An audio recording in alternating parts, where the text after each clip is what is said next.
आपला विषय या संदर्भामध्ये मी आपल्याला सर्वांना या ठिकाणी उपस्थित जायला विनंती केलेली आहे। काही दिवसापूर्वी मुंबई कृषी उत्पन्न बाजार समितीच्या कथित शौचालय घोटाळ्याच्या संदर्भामधला आरोप हा माझ्यावर आणि काही 4 अधिकाऱ्यांवर करण्यात आला होता। या संदर्भामध्ये काही बातम्या सुद्धा आल्या होत्या। त्याचा खुलासा करताना मी एवढंच सांगू इच्छितो की अगदी प्रामाणिकपणाने या सर्व प्रकरणामध्ये कुठल्याही प्रकारचा माझा संबंध नाही। प्रक्रिया करत असताना सध्याच्या राजकीय परिस्थितीमध्ये ज्या पद्धतीने एखाद्याचं राजकारणाच्या माध्यमातून चाललेलं कार्य थांबवण्याचा प्रयत्न होतो, त्याचं उत्तम उदाहरण हे माझ्या माध्यमातून आपल्याला सांगू इच्छितो। परवाच्या दिवशी भाजपचे अध्यक्ष चंद्रकांत बावनकुळे यांनी एक स्टेटमेंट केलं होतं की त्यांचा एक फोटो व्हायरल झाला होता, एक व्हिडिओ व्हायरल झाला होता। तर त्यांनी असं स्टेटमेंट दिलं होतं की 25-30 वर्ष एखादा आपलं प्रतिमा किंवा आपलं एक वलय निर्माण करणारा प्रतिनिधी असतो, पण तो प्रतिनिधी ज्यावेळेला प्रयत्न करत असतो तो एखाद्या फोटोनं किंवा एखाद्या स्टेटमेंटने त्याचं करिअर बदनाम करण्याचा प्रयत्न होतो। हे सत्तारूढ पक्षाच्या भाजपच्या अध्यक्षांच्या स्टेटमेंटच्या बरोबर मी सहमत आहे, पण तो नियम फक्त भाजपने स्वतःपुरता लागण्यापेक्षा सत्तेमध्ये असलेल्या सत्तेचा दुरुपयोग करणाऱ्या प्रयत्न करणाऱ्या आपल्या सत्तेमधल्या प्रमुखांना, त्याप्रमाणे सरकारमधल्या असलेल्या प्रमुखांना त्यांनी त्याप्रमाणे सूचना केली तर लोकशाही जिवंत राहू शकते। ही वस्तुस्थिती आहे की 25-30 वर्ष आमच्यासारखे कार्यकर्ते सुद्धा फार मोठ्या प्रमाणात मेहनत करून लोकांचा पाठिंबा आणि या बळावर 25-30 वर्ष आम्ही राजकारणामध्ये उभं राहतो। पण सध्याची देशाची आणि राज्याची जी राजकीय परिस्थिती बघितली की एखाद्याचं राजकीय करिअर हे निवडणुकीच्या राजकीय लोकशाहीच्या माध्यमातून हे करण्याच्या ऐवजी ते उद्ध्वस्त सत्तेच्या माध्यमातून करण्याचा प्रयत्न दुर्दैवाने होतो, याचा उल्लेख मला इथे करायचा आहे। ज्या प्रश्नाच्या संदर्भामध्ये माझे आरोप केले गेले, या प्रश्नासंदर्भामध्ये जी कलमं माझ्यावर लावली गेली, ते पाहता की मला दुःख एवढ्याच गोष्टीचं आहे, एखाद्या गोष्टीचं केलं असेल, अगदी देवाशपथ सांगतो, तर मी त्याचं निश्चितपणाने त्याचं दुःख करणाऱ्याला वाटत नसतं, पण ज्याचा काही संबंध नाही। ज्या केसमध्ये या सरकारमधून नव्हे तर ज्यांनी आरोप केला त्यांनी कोर्टाच्या आदेशाप्रमाणे, कोर्टाने दिलेल्या सूचनेप्रमाणे ACP दर्जाच्या अधिकाऱ्यांनी चौकशी केली, त्यांनी क्लीन चिट दिली।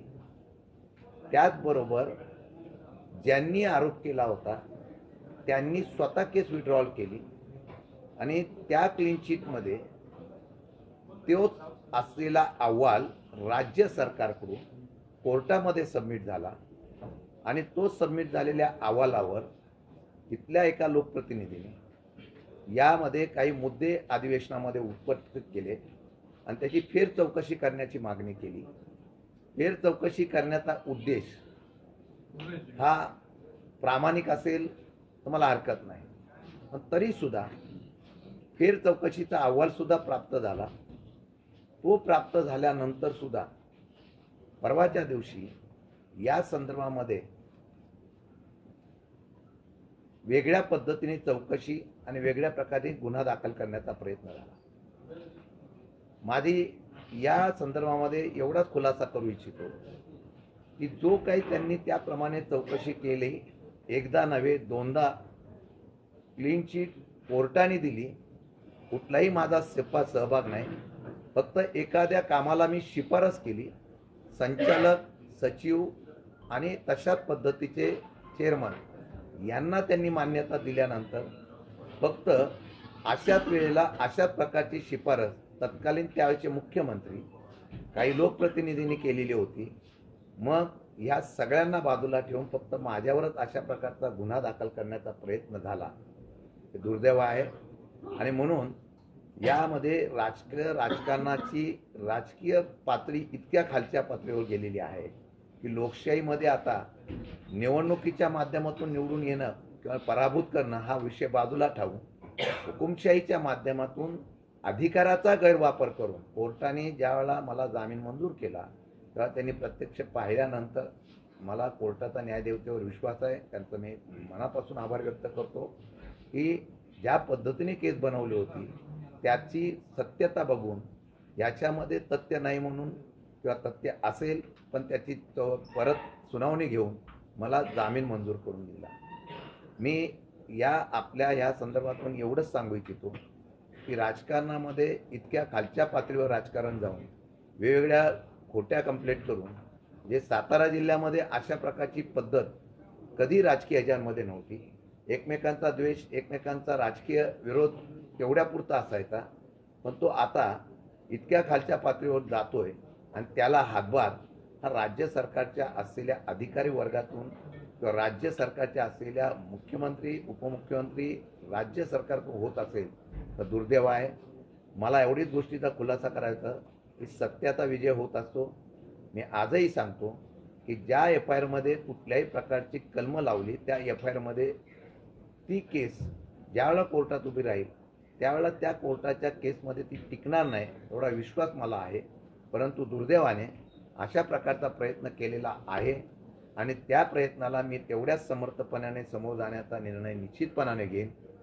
पक्षाच्या माध्यमातून येणाऱ्या लोकसभा, विधानसभेच्या माध्यमातून कार्यकर्ता किंवा नेत्याला दाबण्याचा प्रयत्न होणं आणि अशा पद्धतीने तसा प्रकार करणं हे कितपत योग्य आहे. पण मी ज्या भूमिकेवर आहात त्या भूमिकेवर ठाम आहोत.